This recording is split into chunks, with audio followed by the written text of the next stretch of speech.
Hello, welcome to Matters of DeCorum. I'm Scott Corum. This is what matters to me. So I've been writing a book for 3 years. Well, two or three ongoing. It's my Mecha book, and it's getting there. Uh, I had a lot of work to undo from when I was on a lot of fentanyl and tried to keep writing, and I had an absolutely brilliant idea every other day, and then when I was not taking fentanyl anymore, going back and looking at everything and realizing that I'd basically been drooling on myself and believing it was a game book. It's getting there though. As I let these concepts percolate through my system, as I do, uh, it can't just be about powered armor and robots. You have to have context too. Can't just take a game world you've got and drop giant robots in. Okay, yes, you can. You can totally just drop giant robots in any game world. I have never had a problem doing that, but there are times you want context. Why are there giant robots? Why are there people running around in powered armor? What world makes this necessary and possible at the same time? And the United States military's got exosuits now. They're not being fielded, but there's a very heavily experimental stage. And, well, we've got exos frames that can magnify a soldier's strength, make it easier for them to carry a much larger amount of equipment, combined with other electronic packages, increase their connectivity to their unit, their accuracy, give them access to more information that is key on the battlefield, and reduce the amount of fatigue that they feel from marching or moving. We're getting Mecha. It's taking a while. Boston Dynamics, in producing their quadrupedal mecha and other robots that are capable of carrying gear over just about any terrain, that react perfectly well to shocks and blows and unevenness.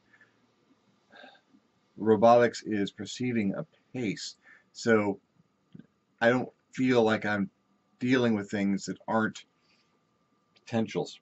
We had the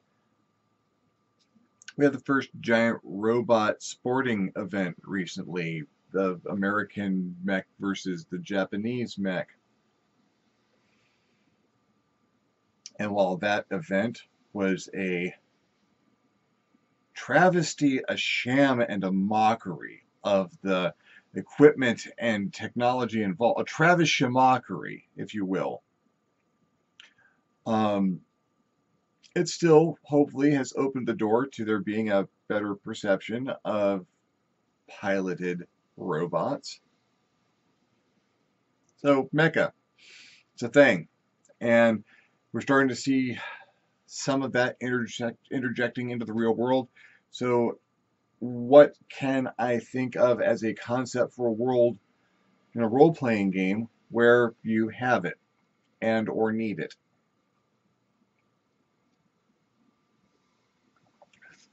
What I'm about to do is walk you through a world I may or may not ever actually create. It's not one of my established settings. It's something off to the side. It's a parallel setting, something that could exist. Yeah, I'll probably end up fleshing it out at some point in time, but I thought I would demonstrate how these things happen. It's like a whirlwind in here, and I've got to reach in and grab the best parts of it. So I want powered armor, maybe some bigger robots, some rideables, some giant robots, because it's all about the giant robots. But I want it to be different. I want it to be a little weird. You ever read Northworld by David Drake? It's got a fantasy world, but they've got really advanced powered armor and it's really extremely advanced fabrication technology. And I kind of like that, and I kind of don't like the more esoteric Matrix-like effects of it, but I like the feel of it. Oh, that's a good feeling.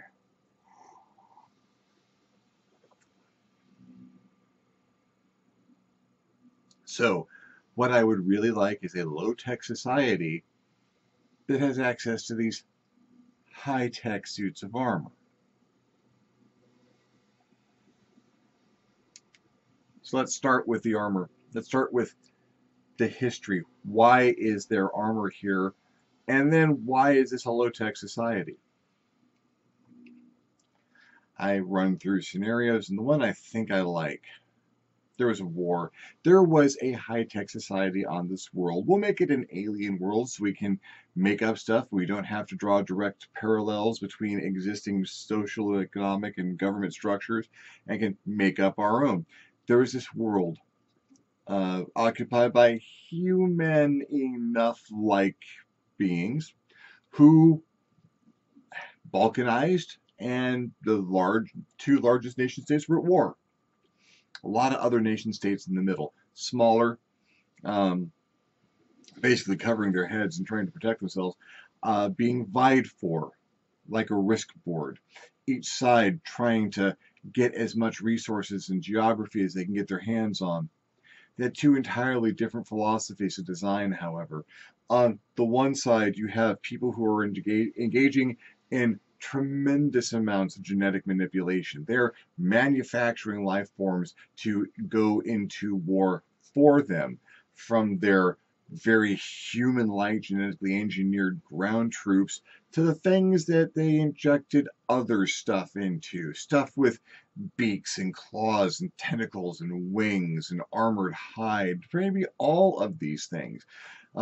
Things got bigger and meaner and nastier, and smaller things, viruses and bacteria, things that their other soldiers could carry into an area or that they could launch into another one of these smaller nation states to convert the people there into their loyal and enslaved troops. These people have a very high regard for life, such that they made other things to die instead of their own citizens. They probably have a fairly high uh, quality of life. They can make things that will do menial jobs for them. Their sewers eat sewage and produce a scent of roses and a glitter of gold in the air as a result. Very, uh, just a tremendously high level of genetic engineering and very little responsibility in how they do it. They need troops and they need monsters. Why do they need monsters? You got the other side that has gone full bore mechanization. Um, yeah, they've got humanoid robot troops. They've got Terminator-ish kind of things.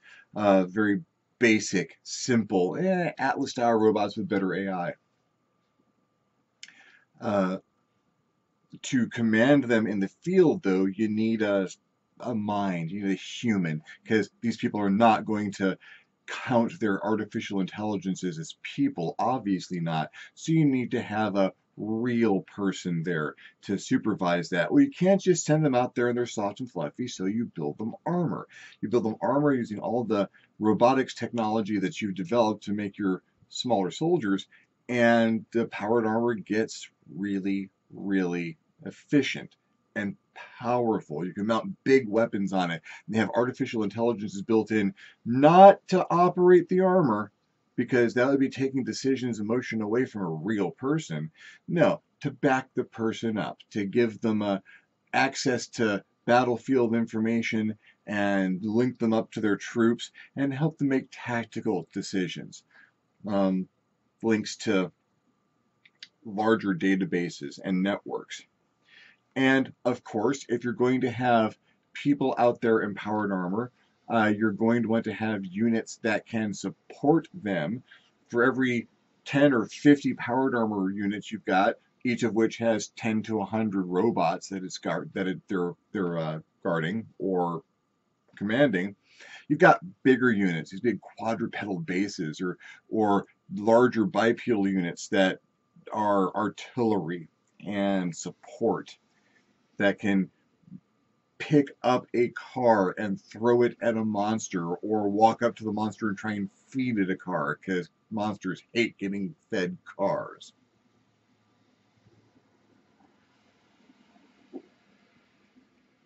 So there's your setup for your high-tech world. You have the monster makers on one side, and you've got the mechanists on the other, and you've got these populations that are just trying to exist in the middle of this war, who do not know if the next day their front yard is going to be a battleground between slimy tentacle clawed tooth monsters and a bunch of Terminators being led by a guy in powered armor launching mini nukes off his back. It's kind of a Starship Troopers versus aliens with some Terminators in your backyard kind of situation. And this alone right here forms kind of an interesting game world to me. So that can take this section of the timeline, put it up here as a possibility for, maybe we can run it here.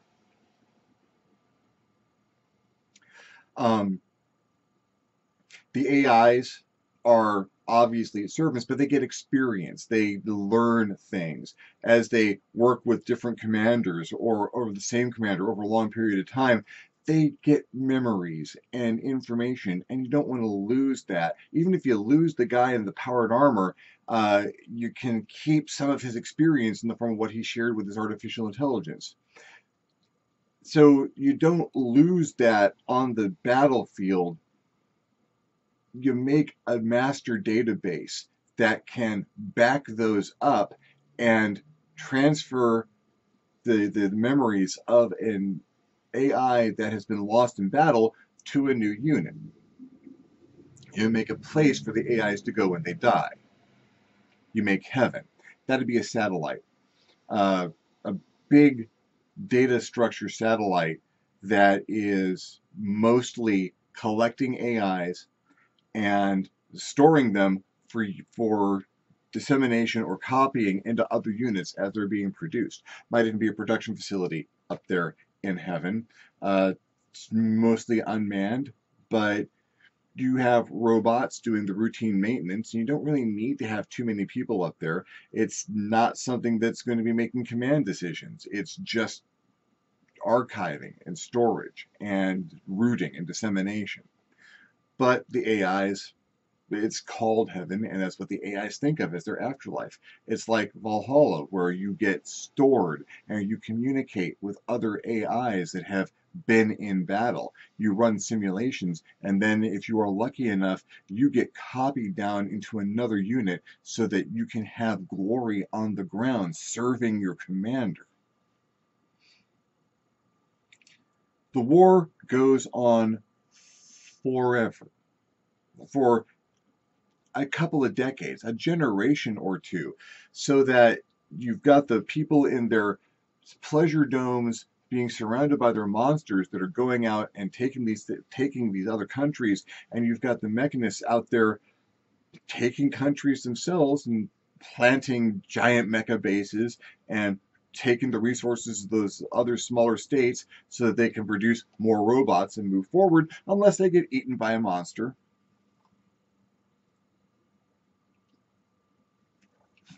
You have monsters that can eat bases. Right there, this has gotten into a Pacific Rim kind of situation where you've got manufactured kaiju having to deal with one or more giant robots that are designed specifically to fight against them, the technology advances really fast on both sides. They're involved in a war. They have really smart people. The mechanists, they're using AIs to help them push their technology. They've hit the singularity and Moore's limit, and they don't care. They just keep going. The folks on the other side, they have massive genetically engineered brains in vats that are capable of quantum thought and moving things ahead much faster, that have had the portions of the brain that would care that they're being used as slave labor kind of engineered out, so they're just raw, loyal machines of inspiration. Something is going to go horribly wrong here, because if you're advancing everything that fast on both sides and continue to throw this, the people in the middle are running and hiding. It is an existence of, they have to almost give up having national boundaries because they've got to run from one place to the other so quickly. Robots come in, look out, monsters are coming next. Monsters come in, look out, here come the robots. And maybe these two sides see the people in those nations as things that need to be protected or at least collected, not as collateral necessarily, not at first. Those folks in the middle, those folks that are in that equatorial band of, oh my God, we're in the middle of other people's war, they're going to get cunning. And the survivors are going to be real survivors. They're going to have this knack for taking almost nothing and turning it into weaponry, traps, a place to live, something to stay, almost a post-apocalyptic wasteland, but wait, there hasn't been an apocalypse yet.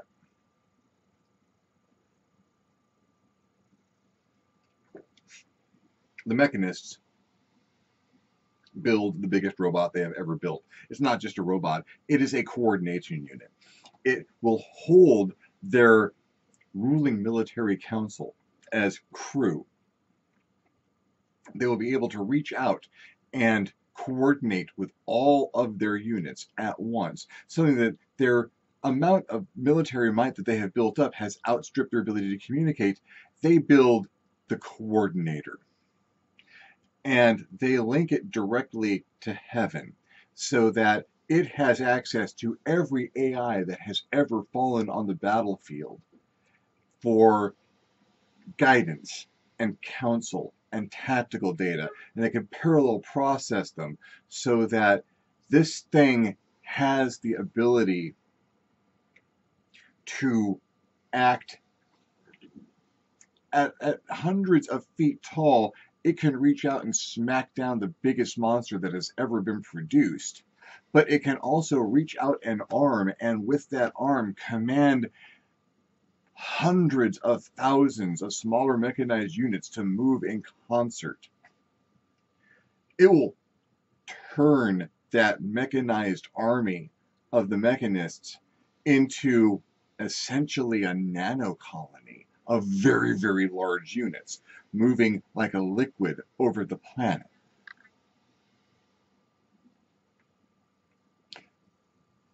The other side, the engineers, they get word of this happening. It'd be hard for them, the mechanists, to produce something like this without a lot of production. It's the biggest thing ever made, so the biggest facility ever made. And since the genetic engineers can create spies the size of viruses and fleas, they know what's coming. And they've hatched a very desperate plan. They create a seed that will absorb organic material and turn into a neural mass, like their giant inspiration brains, but maybe bigger, with some muscle tissue and a few other features to keep it alive. They plant this seed in some of their smallest units and send them to attack the giant robot. The giant robot, let's call it Metatron, because we'll keep the whole heaven Metatron God thing going. Um, Metatron gets invaded by this thing. The day it goes online, the network connection to heaven gets made, and the seed gets planted, and it eats the command crew. It eats the military council. Just tentacles and teeth and gore and splatter, and that area of Metatron that was going to house a crew now hosts a brain that now has complete access to the other side's military.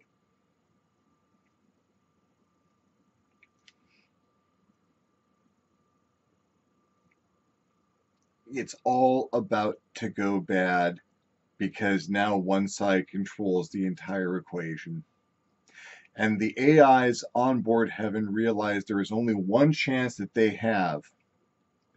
They need to sever Metatron's link to all of the networks. And in concert, they destroy Heaven. By this time, Heaven is massive. The cooling systems and the data storage, even the most compact memory that you can generate is still fairly dense, and there are hundreds and thousands, if not more, AIs stored there, and the coordinating, it's the size of a small moon. When they blow it up, it rains down on the planet. One massive EMP. A lot of the machines are protected against this. Not all of them. EMP shielding is expensive. Some of the higher end stuff, a lot of the powered armor and robots, but a lot of the base units, a lot of the lower level human operators in their powered armor, they get EMP'd. Whole planet all at once, and then rubble rains down in fire and death over everything. Nuclear winter. The world stops. Solar power no longer operating, wind power working way better than it really should. Natural disasters, because you had this thing that was actually built over time, gradually exerting this tidal influence on the planet, and now it's gone to crust shifts. It's Thundar the Barbarian, except worse with more sparkles. Now you've got this planet showered with burning technology, robots all over the place, monsters all over the place. The monsters slowly, the ones that survive this, because a lot of them die, the monsters sink into the infrastructure, go down, hide. The sky has gone dark. They can't rely on their chlorophyll anymore. They hibernate or use other survival structures to dig in and wait for commands. The machines, well, people who are alive in powered armor at this point that is still functioning, they only got one chance. They got to make a run on Metatron. They know what happened. They put together their military. They get what units are still functioning. They make a run to attempt to kill Metatron in the Metatron monster occupied by that brain. And Metatron was constructed just too well for that. It doesn't have the network connections anymore, but it still has the biggest weapons ever made, the biggest structures ever made. It is occupied by a giant brain that probably has some psionic capacity. Well, let's say it had psionic capacity, and when the shock of Heaven being destroyed, A, drove it a little insane, and B, killed command back on the other side because they were linked to it to try and command it, and the shock of the explosion and the death, blam, kills command on the other side. So both sides lose their command structure all at once. The run on Metatron goes badly, and Metatron, after wiping out the majority of that, sits down and tries to come to terms with what has happened. Maybe it's gotten smart. Maybe that explosion and the shock of energy passing through it, maybe the massive amounts of deaths and being in touch with people who died because they were in touch with it, opened up things in it was never designed to have, and now Metatron sits and ruminates and hibernates, trying to come to terms with what it's done. 100 years pass. All the humans that were left had to survive a nuclear winter and natural catastrophes and randomly roving monsters and occasional terminators. Well, find suits of powered armor that are disabled, sealed, that if they can get the emergency things functioning, they can pop them open and take the desiccated corpse of the person who's trapped inside out, and maybe get a suit of powered armor working. Oh, it doesn't have any network connections. Its power system's going to be fine because these people had really advanced technology and the power systems are awesome. If you've got a suit of powered armor, you're a warlord now, because there's not a lot of stuff out there aside from another suit of powered armor that will oppose you. Maybe someone can get some robots running, maybe not. Technology isn't working very well. 90% of everything got EMP blasted. So you still have mechs out there, you still have powered armor. They're not super common, but it's a good thing you got those because they're monsters. There are a lot of monsters out there. There are a lot of monsters, and they need to eat. And if they get found, if they've been hibernating and they get found, they wake up angry and hungry, and you're made of meat. The skills for repairing powered armor, well, that's probably mostly gone, but if you find a powered armor suit that still has an intact AI, one of the old ones that's just been sitting down because its pilot died and it hasn't decided to give someone else access yet, if you can make friends with it, it might know how to fix things. If you can find one of the engineer suits that actually had all the technical specs in it, you can raise an army. You can fix some robots. You can get some other powered suits going. You might be able to find some of the giant robots. You might be able to get a warlord going. And all the time, as you're struggling and trying to fight against monsters and fight against people who are putting together robots or rogue robots that have lost most of their AI but still have their battle programming involved, the whole time that you are trying to survive this world in the capital of the old Mechanist nation, there's this giant. It might resemble a statue or a carving. It might be a temple of sorts. Its name is Metatron. It hasn't talked to anyone for 100 years. It ate a bunch of people. It's full of neural tissue now, so it's smart and it's powerful and it's thinking. And one of these days, it's going to say something.